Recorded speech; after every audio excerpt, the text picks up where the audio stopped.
A Whole New World. Unraveling. I don't expect you to understand what I'm doing. Just watch and learn.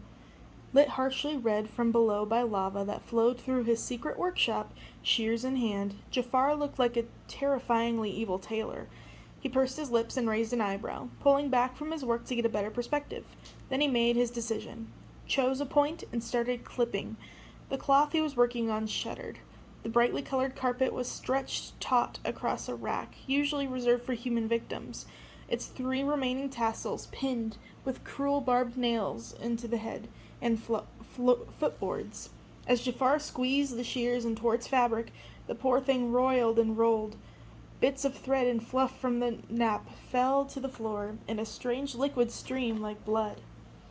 "The problem is," Jafar said, getting to the end of the carpet and struggling with the thick selvage, "the problem is, Iago, you still don't understand how you need to keep your mind open and be ready to seize whatever life hands you. How you can turn disappointments and failures and setbacks into triumph. It's all about perspective. It may look very bad that we lost Jasmine, but turn it around. We have gained a very interesting and valuable resource. Do you think I would be Sultan now if I hadn't been able to come up with some creative responses to the problems life threw me?" A final snip, and the cloth was cut in two. Both sides wiggled strangely, like an insect whose head had come off but whose legs still moved for a while after. Jafar had more than a little experience with that sort of thing. Seeing it made him nostalgic. He sighed and went back to cutting.